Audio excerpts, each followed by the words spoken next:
gobierno con el ingeniero Carlos de la Isla, así se apellidaba, gerente de recursos hidráulicos, Mario Ramos, presidente municipal de Culiacán, y el licenciado Raúl Ibáñez, tesorero general del Estado. Antes de esta reunión, el gobernador se reunió con el comandante del Cuerpo de Bomberos Voluntarios, Guillermo Timerman, para discutir las razones detrás de la incapacidad de controlar el incendio.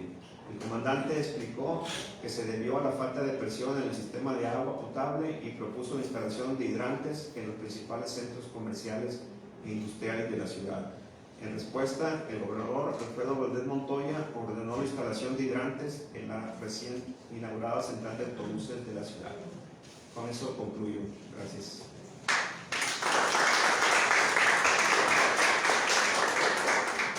Bueno, continuando con las participaciones, agradecemos al doctor Félix Brito por su participación.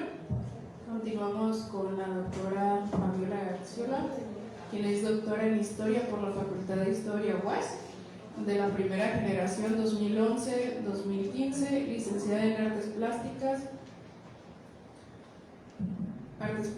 por la Universidad Nacional Autónoma de México y la UAS. Actualmente es directora del Archivo Histórico de la Universidad Autónoma de Occidente y docente en las licenciaturas de Arquitectura e Historia de la Universidad Autónoma de Sinaloa, conductora del programa de televisión Laberinto Creativo, una producción de Antena Lince, integrante del Colegio de Historiadores desde el 2010, comentarista de la revista Historiemos número 5 del Colegio de Historiadores. También ha participado en exposiciones individuales de acuarela. Adelante, doctora. Hola, buenos días. Yo les voy a hablar un poco sobre la obra pictórica de Antonio López Sáenz. Me gusta empezar con algunas citas, siempre algunas de las investigaciones, y aquí hay una cita de Paul Gauguin. El arte necesita filosofía, exactamente igual que la filosofía necesita arte. De otra manera, ¿en qué se convertiría la belleza? Y también una cita de Antonio López Sáenz que dice: tengo una luz que es mi propia luz que ilumina mi mundo. Y quienes conocemos la obra de Antonio López Sáenz sabemos que vemos una pintura y parece que tiene reflectores atrás de la pintura, ¿no? De cómo se ve tan iluminada, los colores estridentes, pero vamos por partes, ¿no? El factor motivante principal de las artes visuales modernas es el de responder a una necesidad. Muchos objetos se piensan dentro del modo visual para glorificar o monumentalizar a un individuo o a un grupo, a veces con un alcance monumental, otras veces y más a menudo con un fin modesto. En la historia del arte, los juicios de valor establecidos condicionan en forma cualitativa y cuantitativa la manera en que se construye el relato histórico, y eso va relacionado con la creación de la obra visual con respecto a lo que se pretende justificar. En el caso de los monumentos en general, la estadía del poder del grupo hegemónico. Para apreciar una obra de arte visual moderna, hay que reconocer la historia del campo de producción de la obra, tener la competencia suficiente para distinguir por sus rasgos fundamentales un paisaje renacentista de otro impresionista o hiperrealista. En el caso de Sinaloa, se gestó a través de la justificación de las élites en el poder, es decir, el gobierno postrevolucionario, que captó para sí los grandes monumentos, pero más concretamente el muralismo. Posteriormente a este razonamiento para las artes visuales modernas, se encuentra el éxodo de algunos de los creadores visuales modernos, que si bien no nacieron por estos rumbos, en cierto momento sus vivencias los trajeron a estas tierras, para crear después un movimiento o escala de la plástica sinaloense. Sus obras son la coyuntura que habrán de fraguar como argamasa en la historia de las artes visuales modernas, tanto como posmodernas, ya que su historia se entrelaza en ambas visiones de vida, una filosofía que es un análisis de la realidad social y el medio que lo circunda. En este sentido, cuando hablamos de modernidad, tenemos que hablar inherentemente de Baudelaire, quien lanzó el término modernidad en el artículo La pintura de la vida moderna, compuesto esencialmente en 1860 y publicado en 1863, por lo que según Jacques Le Goff Aurosita, Baudelaire no trata de justificar el valor del presente y por lo tanto de lo moderno, sino por hecho de ser presente. El placer que extraemos de la representación del presente depende no solamente de la belleza que puede revestirlo, sino también de su esencial calidad del presente. Lo bello tiene un aspecto eterno, pero los académicos no ven que necesariamente tiene un aspecto que será, si se quiere, alternativamente o simultáneamente la época, la moda, la moral, la pasión. Lo bello, menos en parte ha de ser moderno. ¿Qué es la modernidad? Es lo que hay de poético en lo histórico, de eterno en lo transitorio. Cierro cita. La libertad es el estandarte en las artes visuales, es una constante en la obra de los artistas modernos. Si bien no están del todo desprendidos o aún no han desdeñado completamente la tradición de la academia, Y bueno, adelantándome un poquito a lo del tema, al haber ordenado y finalmente clasificado, tenemos como resultado que en un primer grupo habita la coexistencia de un núcleo reducido de artistas consolidados pertenecientes a diversos estratos generacionales, con estilos propios y por consiguiente perfectamente identificables. Aquí por derecho de antigüedad tendríamos a Álvaro Lancarte, Antonio López Sáenz, Roberto Pérez Rubio, Locus Yaracato, Quijano, James Key, Guadalupe Estrada, Rubén Gallardo, Miguel Ángel Ojeda, Raúl Torres, Alejandro Mojica, Luis González, Teresa Margolles y Rosa María Robles. En un segundo grupo tenemos a Armando Nava, César Escobosa, José García, Sandra Robles, José Uriarte, Juan Puerto, Jerónimo Guevara, Blanca Félix, Raúl Ramos Payán, Marcelo Valle, Lenin Márquez, y bueno, podríamos todavía continuar. Ya en un tercer grupo de creadores, que salvo honrosas excepciones, la mayoría es nacida a ritmo de rock, experimenta, busca y recibe influencias benéficas y a veces maléficas, esbozando estilos y concepciones estéticas que en un mediano plazo serán signos de identificación. Podemos ubicar, por ejemplo, a Jorge Díaz Payán, Héctor Monge, Liliana Bandín, Cecilia Sánchez Duarte, Marta Romero, Luis de Lozcano, Alma Sasato, Ernesto Ríos, Alma Gámez, Tito Contreras, Elaine Kemsazueta, Tefaris de Merutis, Mario Uribe, Julio Monarres, Gordo Sánchez Encinas, Cristian Borrego, entre otros. Pero principalmente es en Antonio López Sáenz donde se ven algunos de los rasgos de la escuela, en el sentido académico, y así como también una evolución constante cuando su trabajo deconstruye lo que es la academia. Destruye para construir de nueva cuenta. Recordemos primero que debemos aprender a construir para después saber qué elementos cambiar y mover para crear un lenguaje visual diferente al aprendido. Por lo anterior y por otras razones que abordaremos un poquito más adelante, pero me voy a pasar pues de una vez a lo de Antonio López Sáenz. Lo que tratamos de hacer en los siguientes apartados es un bosquejo de la historia de vida, para que sea la vida del creador visual la que explique el porqué, el cómo y el devenir de su obra. Antonio López Sáenz es uno de los que mejor representa la modernidad de las artes visuales de Sinaloa. Su obra se ha mantenido dentro de lo figurativo, debido a que a la falta de rostro en su mayoría es un elemento recurrente en su obra, además de que tiene tintes expresionistas que se explican por la subjetividad de él mismo como artista visual. López Sáenz abrevó el expresionismo como tal por corto tiempo, pero eso bastó para que marcara su vida y obra. Por consiguiente, su obra, abro cita, el expresionismo fue una corriente del arte que empezó en Alemania y tuvo su auge unos años nada más, como en 1904 más o menos. A mí me gustaba tanto que me influencié y nunca pensé que iba a estar en Alemania y ver los originales. Es lo que él decía, ¿no? Desde los 17 años, con todo el ánimo y la fe de ser alguien más en el mundo del arte, llega a la Academia de San Carlos en la Ciudad de México, en donde vivió por espacio de 36 años, por dedicarse a lo que desde niño le apasionaban, los colores y las formas. En el ámbito familiar, sus padres se casaron en 1925, su madre, Petita Sáenz Estrada, nació en 1898, pero antes de ellos llegó a Mazatlán, procedente de Chihuahua, su abuelo materno, Antonio Sáenz, hace más de 100 años. Por otro lado, luego de haberle ayudado a su padre por muchos años en el trabajo de los muelles, donde era encargado del almacén del puerto, por parte de aduanas al respecto comenta que por eso mucho de mi trabajo está relacionado con los barcos, por el trabajo en los muelles. Mi padre era agente de los almacenes del puerto, que en ese tiempo solamente era uno, porque estaban construyéndose y ahora son 5 alrededor de todo el muelle fiscal. Hasta donde empieza el muelle turístico, arriba los cruceros. Ellos son los que protegían la carga que llegaba. Tenía frente a mí grandes buques marineros y los trabajadores de los muelles, sus familias e hijos, y los empecé a pintar. Cierro cita. Margarita Ramírez de González, quien era amiga de la familia, al igual que Antonio Haas, descubrió que López Sáenz era un artista. La nana, como le llamaba, le dio a entender lo que era un oficio, la dedicación y adquirir una disciplina. Supo que el hombre que quiere llegar a lo alto tiene que trabajar, y agrega, abusita. Mis padres no sabían explicar mis inquietudes, y ella indica, linda, querida, entrañable como maestra, me invitó a verla pintar. Iba 2 veces por semana a su casa, me sentaba mientras hacía retratos de señoras elegantes, vestidas con pieles. Cierro cita. Después de algún tiempo, sus padres supieron que ya no podía quedarse en los muelles porque tenía que estudiar pintura y hacer realidad su sueño. Antonio López Sáenz fue un hombre hijo de su tiempo, pero ¿acaso no lo somos todos producto de la realidad, de una realidad que vivimos día con día?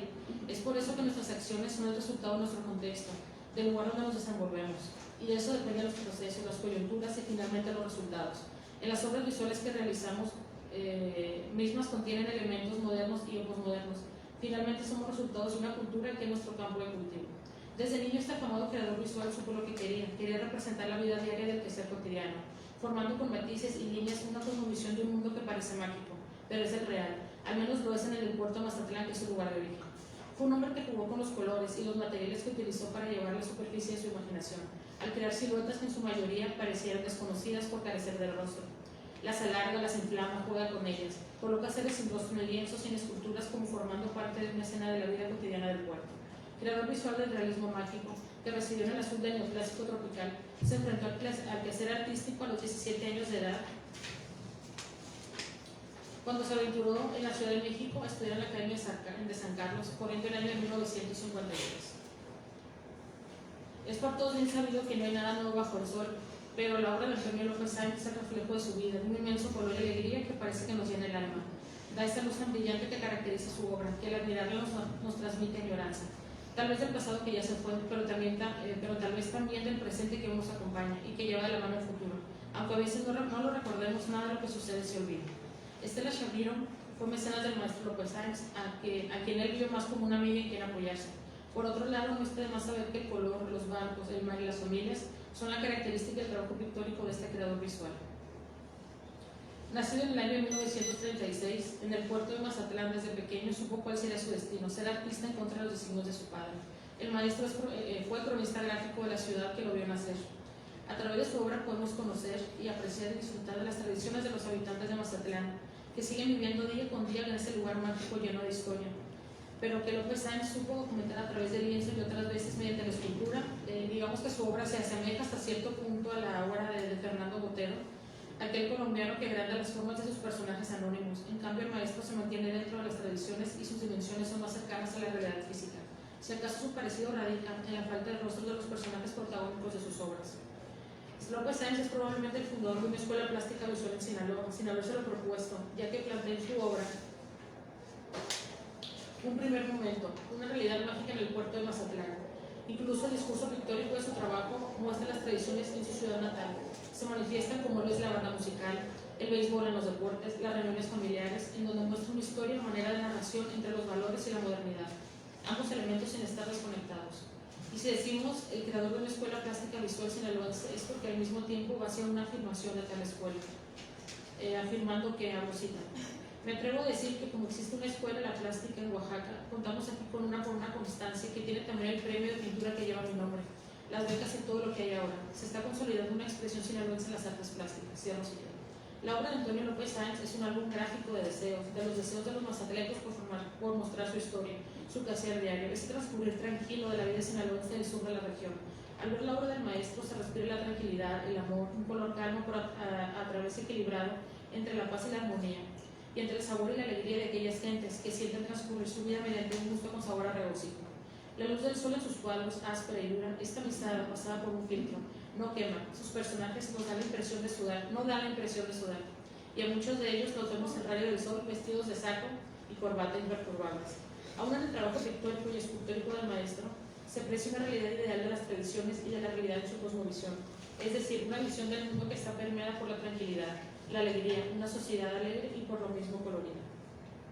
La obra de Antonio López Sáenz se exhibió por primera vez fuera del país en la Galería de la Organización de Estados Unidos Americanos en 1969, cuando empezó a trabajar en la Galería de Estela Shaviro. Su primera y única gente en la que recuerda con nostalgia y con agradecimiento. Tiene obra de caballete, monumental y esculturas en la ciudad de Mazatlán y en el Aeropuerto Internacional de Culiacán. Su obra fue la imagen de la serie del Caribe de Mazatlán en 2005 y del Carnaval de Mazatlán en 2005. La escultura Así nos agarró el milenio, popularmente conocida como Monumento a la Familia, y es parte fundamental de la fisonomía del puerto, y una escultura que celebra permanentemente el triunfo de los venados de Mazatlán en la serie del Caribe. Plasmó en una grandiosa figura de bronce una familia típica sinaloense, mostrando una actitud serena, en espera de la llegada de un nuevo y más prometedor siglo. Este monumento puede ser admirado en todo su esplendor en la Avenida del Mar, a unos cuantos pasos del Cerro del Camarón y de la Rotonda Genaro Estrada, en la confluencia de las avenidas Camarón Zabalo y Rafael Bueno. Según Panofsky, para poder interpretar una obra de arte en un primer momento, se encuentra la edificación de las formas puras. El mundo de las formas puras, reconocidas así como portadores de significados primarios o naturales, puede ser llamado el mundo de los motivos artísticos. En el caso de esta obra en particular, podemos identificar fácilmente a las personas, los caballos, la vegetación, el mar, los barcos, etc. El contenido secundario convencional relacionamos los motivos artísticos y las combinaciones de motivos artísticos, composiciones con temas o conceptos. Los motivos reconocidos así como portadores de un significado secundario convencional pueden ser llamados imágenes. Y las combinaciones de imágenes es lo que llamamos historias y alegorías. El tema de la obra es el arribo de Ángela Peralta al puerto de Mazatlán en 1883. La historia dice que la gran fiebre amarilla donde murieron la soprano Ángela Peralta y cientos de mazatlecos en 1883 inició porque no se hizo una inspección sanitaria en Port Newport, donde venía un pasajero enfermo de Guaymas a quien nadie le prestó ayuda y atención. Ese es el contexto social en el puerto de Mazatlán. El título nos dice que la figura central es la soprano, pero que sugiere la fecha tallada que se encuentra en una piedra al margen izquierdo de la escena. Esa fue la fecha en que murió la soprano, a causa de la fiebre amarilla, un 22 de agosto de 1883. Por otro lado, desde los elementos estéticos, el punto de oro, no sé si podemos ver la imagen de la presentación. Sí, porque digo, aquí también la traigo impresa, ¿no? Pero es para explicarle la imagen, ¿no? Aquí está el colaborativo. Gracias. Bueno, continúo. Por otro lado, desde los elementos estéticos, el punto de oro, es decir, la parte central de una obra de arte donde el ojo por naturaleza aprecia la belleza. Si hacemos alusión a la sección áurea o el punto de oro y el nombre de la obra, se encuentra del lado superior izquierdo, cuando la luz celestial recae en la figura de la soprano. Fíjense, la soprano tiene la parte prácticamente central de la pintura. Al momento en que unos admiradores quitaron los caballos para ellos tirar del carruaje, ofreciendo todo un espectáculo en plena calle del puerto. Ya anteriormente se había hecho los preparativos para recibir al ruiseñor mexicano. Y bueno, hasta aquí concluye nuestro esbozo. Si acaso algunas imágenes, y a lo mejor lo tengo con ganas de saber más de estas imágenes, la vida y obra de Antonio López Sáenz. Muchas gracias.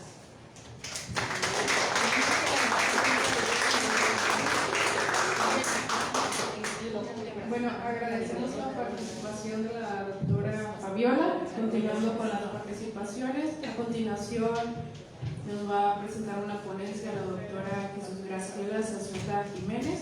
Ella es licenciada en Comunicación Social con especialidad en Periodismo, maestra en Historia Regional 1999. Por parte de la Facultad de Historia UAS, tiene diversas publicaciones, entre ellas Clasificación y Periodización de la Prensa en México y Sinaloa 1911-1994, Contribuciones a la Historia Económica, Política y Cultura de Sinaloa, El Culiacán de Felipe Ayala, miembro del Colegio de Historiadores de Sinaloa desde el 2021. Actualmente es estudiante del doctorado en Historia por la Facultad de Historia UAS. Adelante, tiene 15 minutos para compartirnos su exposición. Muy bien, pues yo les presento La Opinión, un periódico de oposición de 1934 a 1944. La Opinión es un periódico que nace en Culiacán durante la segunda década del siglo XX. Este trabajo es un análisis descriptivo de su estructura y su contenido, basándome para esto último en las noticias editoriales que publicaba y la forma en que lo hacía. Para esto, como señala Penagos Carreño, los periódicos se constituyen como el depósito de los hechos que forjan la memoria histórica de los individuos de un país o pueblo. Por medio de ellos se transmiten y se conservan los acontecimientos de las sociedades. Por las páginas del diario circula el sentido de un tiempo pasado y el espíritu del presente. Es una cita. En este caso, La Opinión fue un periódico que se desarrolló en la capital de Sinaloa cuando a Culiacán se le considera como un rancho grande, cuyos límites eran al oriente del barrio del Coloso, por el poniente alcanzaba hasta la vía del ferrocarril subpacífico y hacia el sur el final se encontraba en el templo de la Lomita. Así, en esta ciudad sale al público en 1924 el periódico La Opinión. En su primer número, publicado el martes 2 de diciembre, el indicador señala como propietaria de este matutino tipo estándar a la empresa editorial Gama y Zazueta, la cual estaba integrada por Enrique L. Gama y Amado Zazueta, quienes fungen como director el primero y como gerente el segundo. La Opinión tuvo un antecedente en un periódico llamado El Correo de Occidente, tal y como se lee en el primer ejemplar de aquella publicación que aparece en la portada. Cito a nuestros lectores: habiéndose suspendido la publicación del trisemanario El Correo de Occidente para dar paso a La Opinión, diario de la mañana, con todos los servicios de un periódico moderno, esperamos que los lectores habituales del trisemanario citado sigan haciéndonos el honor de su consumo. Como las erogaciones que demanda la nueva publicación son fuertes en exceso, establecimos para nuestros suscriptores el pago adelantado y esperamos que sepan corresponder a nuestros esfuerzos. Termino la cita. El Correo de Occidente, según los datos que nos proporcionó Lea, Era un semanario informativo cuyo propietario y editor era el propio Amado Azazueta y su redactor en jefe Manuel J. Zavala. Los motivos para que se cerrara este trisemanario no se conocen, pero sí que dio paso a La Opinión, el cual, al igual que otros periódicos de esa época, como el Demócrata Sinaloense, seguía un procedimiento de producción artesanal. Incluso el taller de imprenta se localizaba en la casa de Zazueta y cada hoja del periódico se hacía levantando cada uno de los tipos metálicos que se necesitaban, palabra por palabra hasta formar líneas. Estaba aquí por Ángel Flores. Para 1938, en lo que ya fue la segunda época del periódico, Amado Azazueta aparece en el indicador como director propietario y su hijo Amado Azazueta Villa como jefe de redacción. De este año en adelante, el directorio continúa con estas mismas personas al frente. Lamentablemente, de La Opinión solo existen los ejemplares del primer mes de diciembre de 1924 y de los años 1938, 1940 y 1941, por lo que no se puede saber con exactitud en qué año Zazueta pasa a ser el único propietario y director. En cuanto a su segunda época, cabe destacar que tuvo un primer cierre en 1929 durante el levantamiento escobarista, cuando, de acuerdo a Pilar Ángel Zazueta, cito, La Opinión apoyó dicho movimiento porque su línea era anticallista. La represión no se hizo esperar. La imprenta fue confiscada por el ejército. Don Amado hubo de internarse en los Estados Unidos. Los reporteros Luis G. Rico, Roberto Leiva y José Luis Pérez de la Rosa y Mena de la Fontana se dirigieron a Ciudad Obregón, Sonora. Termino la cita. La Opinión fue, como se puede observar, un periódico contestatario, de fuerte crítica al gobierno, que señala errores, enjuicia sus actos y lanza retos constantes de manera totalmente abierta. En los años que se tuvo la oportunidad de revisar, se observa que su nombre fue el mismo a lo largo de los 18 años en que salió al público, aunque en 1938 se ostenta como La Opinión, periódico de la tarde, ya que inicialmente fue una publicación matutina. Su número de páginas también se mantuvo en 4, al igual que su tipo estándar. Bueno, pues yo les traigo unas diapositivas, pero donde se veía esto. En su primer año salía todos los días, con excepción de los lunes, de 1938 a 1941, y seguramente también en 1942. Solo no se publicaba los domingos. En cuanto a su estructura interna, este periódico sufrió algunas variaciones. Durante su primer mes era la siguiente: en portada, las principales notas, por lo general más de orden nacional que local, con pases e interiores. La página 2 se dedicaba a una novedosa sección titulada La Opinión en los municipios del estado, que no se encontraba en otros periódicos de la época, y en la que venían notas de Mazatlán, Mocorito, Nabolato y Ahome, lo que nos habla del área en que posiblemente circulaba. La página 3 contenía la editorial, titulada en él como editoriales, aunque firmada de acuerdo a quien el día en cuestión la escribiera. Esta página también traía información deportiva y el directorio. La página 4 se dedicaba a los pases, edictos, anuncios de los espectáculos que se presentarían a nivel local y notas sobre la sociedad. Es decir, cada uno de estos puntos era tratado de manera muy breve. Los anuncios publicitarios aparecían en todas las páginas. Esta estructura cambia para su segunda época. Aparecen en portada las notas internacionales, nacionales y locales de información general, aunque siguen predominando las dos primeras. En la página 2 se publican notas de información internacional y local, dejando fuera la sección La Opinión en los municipios. La página 3 ya no contiene las editoriales, sino una columna fija titulada Nuestra Tribuna, firmada por diferentes colaboradores. La página 4 continúa con las notas sociales, anuncios de espectáculos, pero ahora agregando notas de corte internacional y nacional. Otro aspecto importante son los anuncios, que al igual que en sus inicios se publicaban en todas las páginas. Su costo al público se mantuvo durante sus 18 años de vida en 10 centavos y, curiosamente, el número atrasado se vendía en su primer año a 25 centavos, mientras que en 1938 lo anuncian en solo 20 centavos. En 1924, una suscripción de La Opinión a nivel local salía en 2 pesos por un mes, a nivel estatal por bimestre en 4 pesos y fuera del estado el bimestre costaba 5 pesos, lo que nos habla de una importante circulación, aunque sin poder precisar el tiraje exacto. Sin embargo, ya para 1938, el costo de la suscripción, como sucedió con el número atrasado, había bajado a solo 2 pesos por un mes en cualquier parte de la República, lo que significa 50 centavos más barato que en 1924. Para 1938 no habla del costo de la suscripción a nivel local y estatal, pero las bajas en los precios ya señalados pueden deberse al que tiraje se incrementó y posiblemente se redujeron costos. Vázquez Montalbán considera que al aumentar la audiencia de un periódico y el concurso de una incipiente publicidad, La Opinión, ya decía, publicaba anuncios, aunque pequeños, pero en todas sus páginas, van dando seguridad a empresarios y profesionales de la prensa, permitiéndoles por ende bajar sus precios. Los reporteros que trabajaban en este periódico eran Luis Gerrico, ya lo había mencionado, Roberto Leiva y José Luis Pérez de la Rosa y Mena de la Fontana. Aparte colaboraban en él en su columna, pues les voy a mencionar algunos, son muchos: José Okamura, Walter Prince, Jesús Espinosa de los Monteros. Bien, eso estaban en las diapositivas. En cuanto a su tipo de información, en un principio este periódico se definía como un diario independiente de política e información. Para 1938 se declaraba como diario de información, dejando de lado el aspecto político y la aclaración de ser un periódico independiente. Sin embargo, como se verá más adelante, su tendencia siempre se manifestó por dar mayor relevancia a la información política. El tipo de noticias que manejaba era de tipo político, económico, social, bélico, de orden más que nada internacional y nacional, seguido de locales. También manejaba nota de eventos sociales de la localidad, aunque dedicándoles menor espacio, igual que las noticias policíacas, culturales y de espectáculos. Esto nos indica que La Opinión era un periódico dirigido a un público con cierto nivel social, económico y educativo, que pudiera entender las cuestiones políticas, económicas y sociales que sucedían en el mundo y a nivel nacional. Reafirmamos lo anterior al leer sus editoriales, que, por ejemplo, solían criticar medidas que perjudicaran a los terratenientes o a las clases industriales. También consideramos que se dirigía a personas de clase media y alta al ver la escasa atención que dedicaba a las noticias policíacas, lo que no sucede con otros periódicos coetáneos como El Día o El Debate.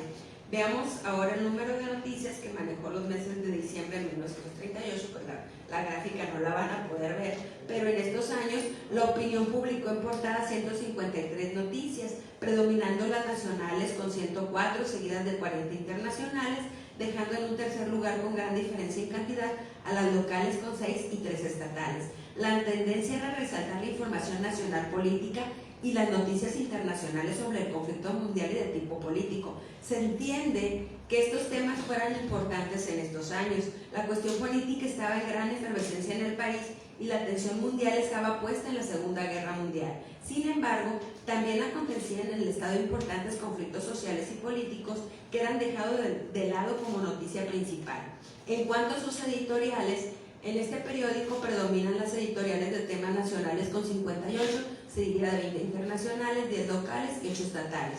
En los temas nacionales se manejan más los políticos, desde los de tipo social, los de economía y una relacionada con la participación de México en el conflicto mundial. Así, encontramos que La Opinión y sus colaboradores daban mayor importancia a analizar la política nacional, aunque además privilegiaban el análisis de cuestiones de tipo social también a este nivel. En los primeros también abundan, por ejemplo, los temas que tratan sobre la actitud del gobierno mexicano hacia el destino país de Estados Unidos, como es la editorial titulada México para los norteamericanos. Eso tiene que ver un poquito con la historia de los fundadores, ¿no?, de sus directores. Hay críticas constantes al gobierno, oposición a algunas reformas constitucionales como la educación socialista, las manifestaciones de tipo social como los conflictos obreros, en los que por lo general asume una actitud contraria a los líderes de los movimientos, o la lucha inquilinaria en la que se manifiesta en contra de que saliera una nueva ley inquilinaria. Un ejemplo es la editorial publicada el 17 de diciembre de 1938 titulada Las leyes inquilinarias son antieconómicas, firmada por Amado Zazueta Villa, jefe de redacción de este periódico. En uno de sus párrafos, utilizando el recurso de resaltar con mayúsculas para atraer la atención del lector, como sabían hacerlo los periódicos de la época, señala: la nueva ley de inquilinato en el Estado es inoportuna. Se han dado 3 leyes sucesivas de inquilinato en el Estado en un corto lapso de tiempo, sin una explicación suficiente para tan cambiante legislación. Consecuencia de ello ha sido la actual abnegación de los inversionistas en construcción de fincas y el estancamiento de las poblaciones del Estado en este respecto. La expedición de una nueva ley de inquilinato, como se pretende, con disposiciones más duras que las anteriores, vendrá a agudizar aquel problema. La situación de los obreros constructores, difícil y penosa actualmente por falta de trabajo, será casi imposible. La expedición de la nueva ley traerá, por tanto, al Estado un problema más en la actual situación económica en que se encuentra. A esto hay que agregar que todos los valores por ley económica ineludible han estado subiendo y es fuera de toda justicia que sin una razón fundada solo a los propietarios de las fincas se les quieran reducir al extremo sus productos. Y esto precisamente cuando el propio Estado, tras de un riguroso avalúo, acaba de subir considerablemente el impuesto que gravita precisamente sobre las fincas. Aquí termina la cita. Como se ve, este periódico está en contra de las leyes inquilinales, sobre todo cuando contenía disposiciones que perjudicaran a los propietarios de las fincas, aunque matiza tu postura claramente conservadora y de desconfianza con el hecho de que afectaría a la industria de la construcción y por tanto a la difícil situación económica del Estado, ya que considera que de darse este cambio afectaría en lugar de beneficiar al conjunto de la sociedad. Las editoriales de este periódico confirman así su tendencia hacia los temas políticos más que nada nacionales, seguidos de los de tipo social, las bélicas y las económicas en último lugar. En conclusión, se puede decir que en la opinión se ve un periodismo que todavía no vislumbra la importancia de destacar el hecho local y en cambio busca resaltar sobre todo los hechos políticos que considera de importancia y además cerrados, que se muestra en contra de medidas que considera populistas, como es el reparto de la tierra a los campesinos o el que se intentara hacer una educación socialista. Se le ha llegado a considerar un periódico anticomunista, ya que en varias de sus editoriales muestra una actitud adversa a la postura comunista y también al gobierno. La opinión así es un periódico que nos habla del viejo periodismo que en estos años tendería a desaparecer. Muchas gracias.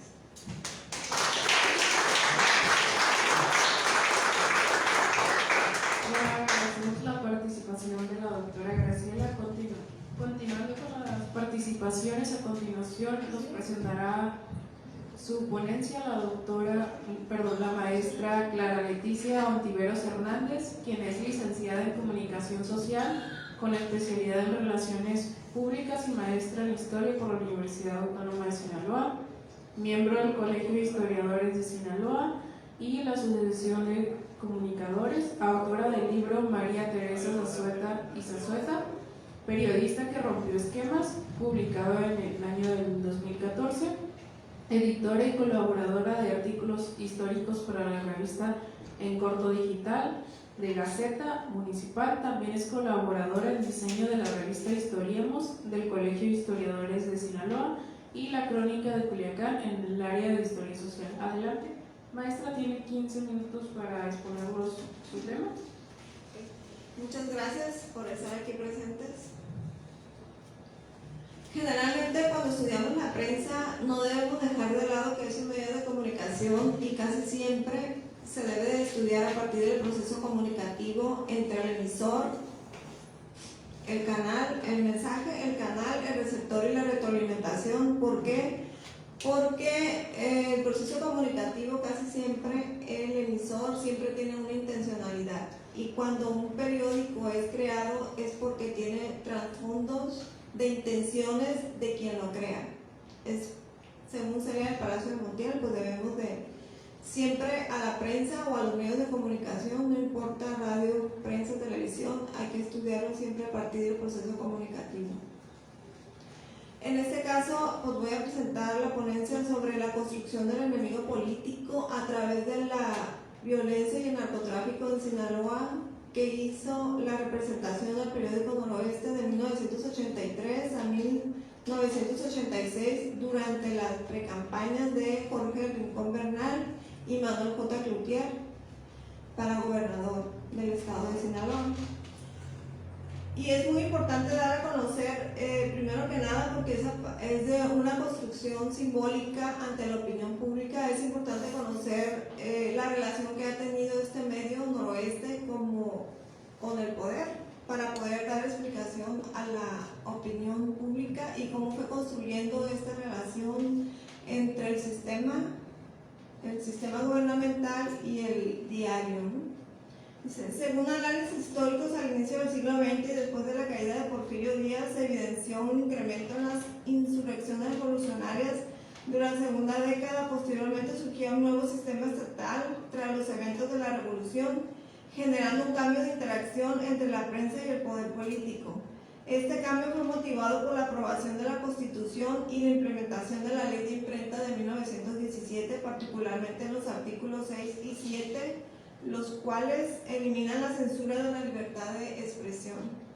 En este periodo, prensa y Estado fueron estableciendo una relación de codependencia, pues mientras los gobiernos encabezados por militares requerían legitimarse ante la opinión pública y para ello necesitaban a la prensa, mientras que ésta necesitaba financiamiento para su materia prima de producción y para actualizarse tecnológicamente, pero en esta relación siempre el gobierno tenía más poder por tener en sus manos el dinero. Fue así como se fueron estableciendo los métodos de control hacia la prensa mediante el chayote, el periodismo fuente. El gobierno también era proveedor de algunas materias primas para la impresión de periódicos como el papel, a través de PIPSA, que fue en 1934 con el presidente Lázaro Cárdenas que se creó PIPSA, y a través de los apoyos y ayuda a codependencia fue ahí que se implementaron estos métodos de control para poder detener de alguna manera a los periódicos independientes o a los periódicos opositores,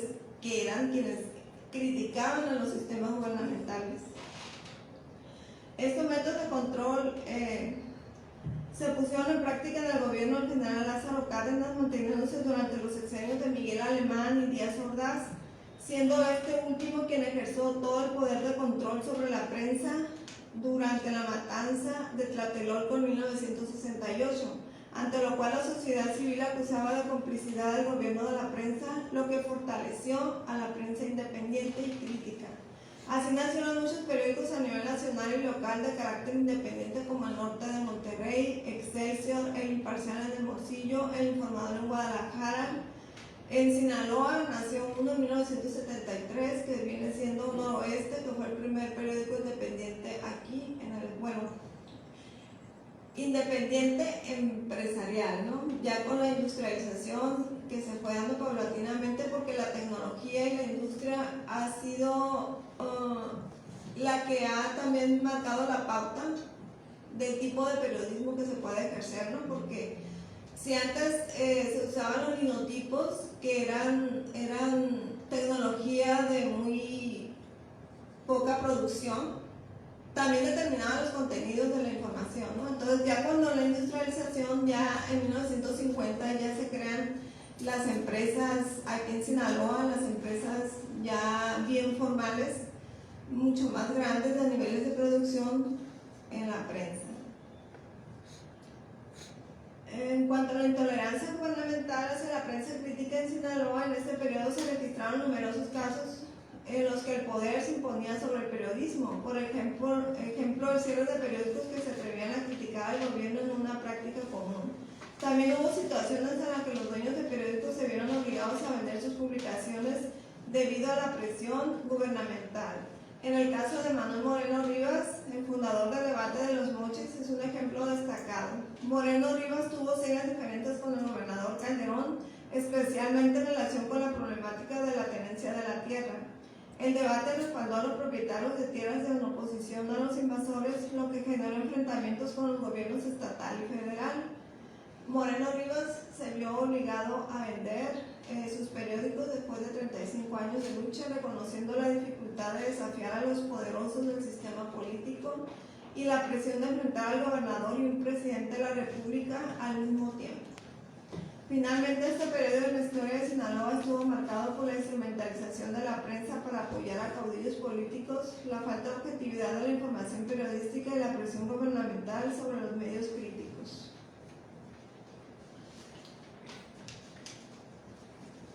En este periodo también es importante resaltar que con la prensa independiente también se notó claramente que los medios de comunicación, en este caso la prensa, empezó a nacer en 1966 lo que viene siendo la Asociación Periodista de Sinaloa. Ya estaba mucho antes y que tiene mucho que ver con la opinión pública, porque los bajos salarios fueron factores determinantes para moldear a la opinión pública, ¿no? Generalmente los periodistas casi siempre han ganado el salario mínimo muy mínimo. Entonces los periodistas, con el afán y de la mejora económica, de poder recoger los sobrecitos a los que le llaman chayotes. Como dice don Miguel Ángel González, periodista de la vieja guardia, tenían el entendido que debían recibir el apoyo gubernamental para compensar los bajos salarios. Fue en el año 1966 cuando se abrió la APS, se inició para poder apoyar a los periodistas y de alguna manera poder impulsarlos a concientizar a los empresarios de los medios de comunicación para que ellos ganaran un poco más de salario, ¿no? Si no fue hasta 1990 que se implementó el salario mínimo profesional para los periodistas. O sea, todo ese periodo, imagínense, ganando un salario mínimo, ¿no? Que era muy poquito lo que ganaban.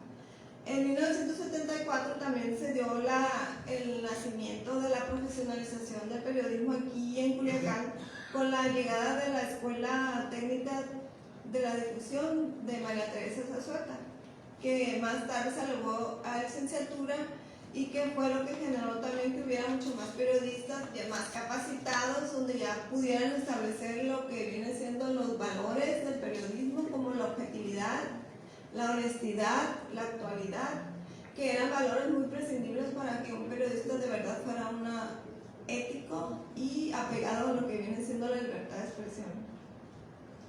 En 1979, para calmar las aguas entre periodistas críticos, pero porque ya había en ese momento, ya estábamos en 1979, se creó con Calderón Velarde, se creó el Premio Sinaloa de Periodismo, que era una manera de apoyar a los periodistas para que pudieran ganar premios y de esa manera poder controlarlos mejor, ¿no? Para poder calmarlos, ¿no? Y ya viene en 1973 la creación del diario con Luis Echeverría a la presidencia. Fueron manifestaciones violentas en el país. En Sinaloa afectaban la vida universitaria con desazón creciente. Estaba fresca la afrenta del 68 por la masacre de Tlatelolco. Se hace repetido un burdo remedo el 11 de julio del 71 en las cercanías de la Escuela de Maestros del Distrito Federal. En el país, las amenazas de la Liga Comunista 23 de septiembre infundían la zozobra con sus comandos gatilleros, sobre todo por la práctica de secuestros de personas muy conocidas. En Sinaloa se abrían heridas a la paz social. Del lado de los estudiantes, con el pretexto de elección a rector, polarizaban sus demandas contra una supuesta burguesía que, según ellos, pretendían adueñarse de los campus universitarios. Del otro, organizaciones intermedias alzaban su rechazo a toda acción estudiantil porque veían en los objetivos de aquellos un intento de socializar la formación profesional con cargas populistas de extremos comunistas.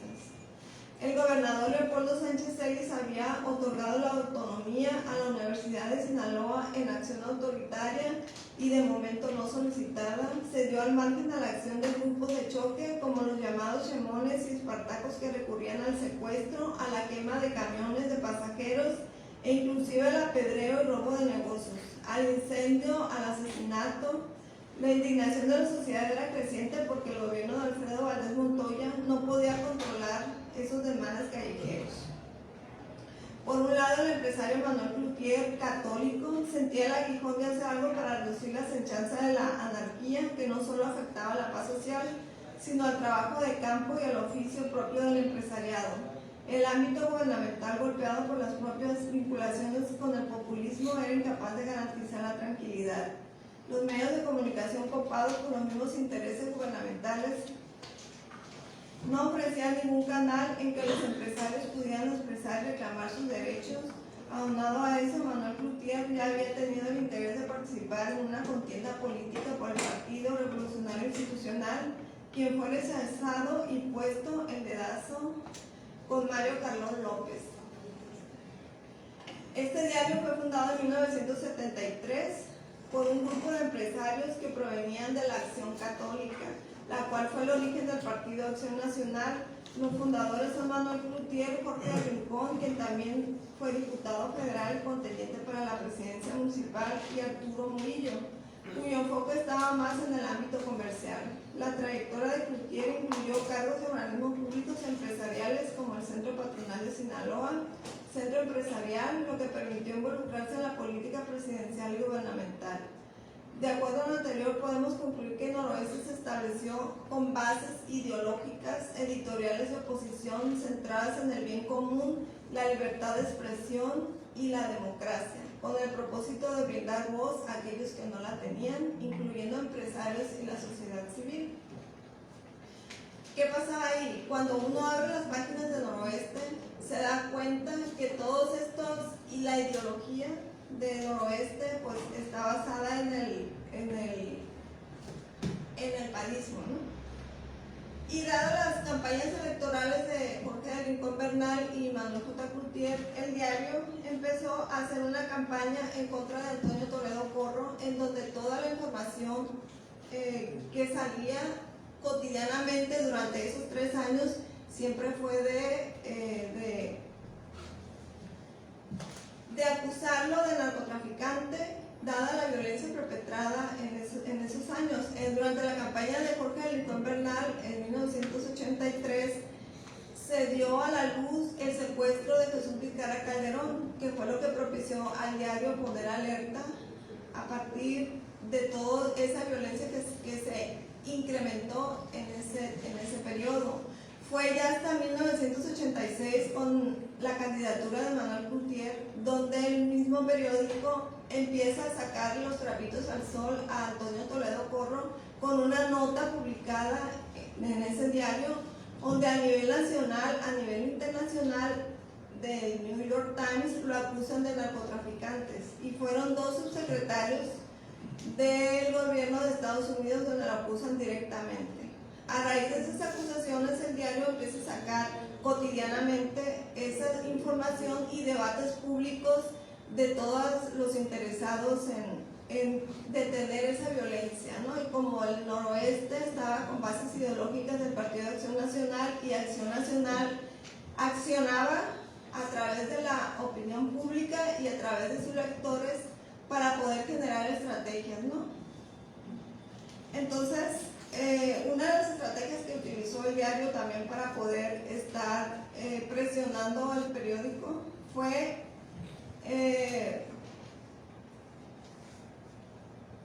a Toledo Corro no le quedó más remedio que dar a conocer, después de esa publicación, una información en donde él rechazaba que él y sus colaboradores eran narcotraficantes.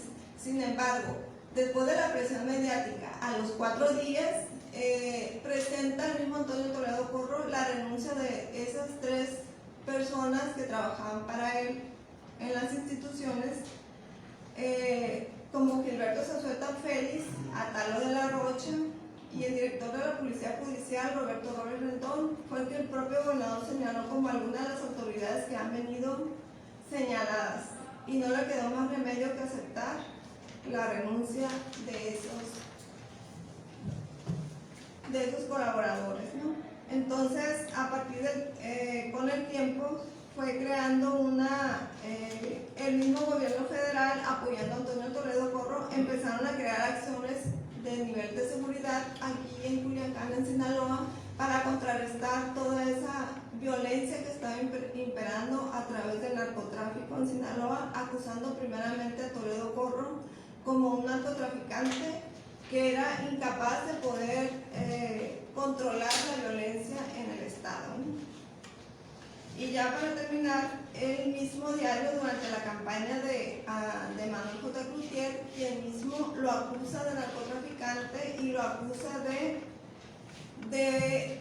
invadirle las tierras, ¿no? Porque uno de los problemas y conflictos que Noroeste tuvo con Manuel J. Cloutier fue las invasiones de tierra, y a partir de esa parte, un mes seguido de invasiones contra las tierras de Manuel Cloutier, Antonio Toledo Corro se muestra como el principal causante de esas invasiones a través de Camilo Heredia, ¿no? Entonces, ya para finalizar, en 1986, Antonio Toledo Corro empieza el diario a sacar una serie de desplegados acusándolo de narcotraficante, torturador, porque en ese periodo fue el periodo donde más violencia hubo y donde todos los jóvenes eran torturados, y la policía judicial era quien detenía a las personas, y si alguien se encontraba cerca de ellos, inmediatamente los los torturaba y aparecían muertos, y muchos casos fueron documentados en este periodo de Antonio Toledo Porro como el principal narcotraficante y el principal colaborador del narcotráfico en Sinaloa, y sin embargo fue quien nunca se le dio justicia al estado de Sinaloa, porque él se retiró sin haber sido juzgado ni encarcelado ni nada. Y esto fue la última nota que presentó el Diario Noroeste cuando Toledo Porro se retiró. Muchas gracias.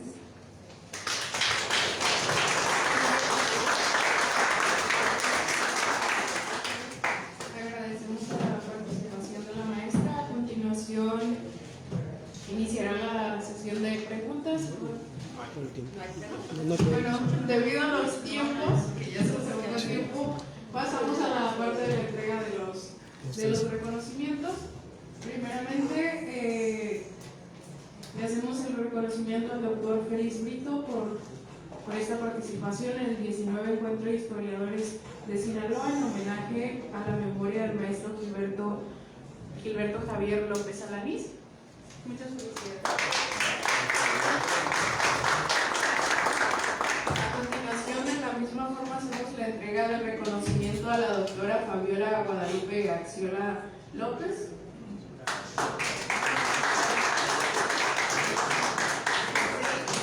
Continuando con los reconocimientos, hacemos la entrega del presente reconocimiento a la doctora Jesús Graciela Zazueta Jiménez por atendernos.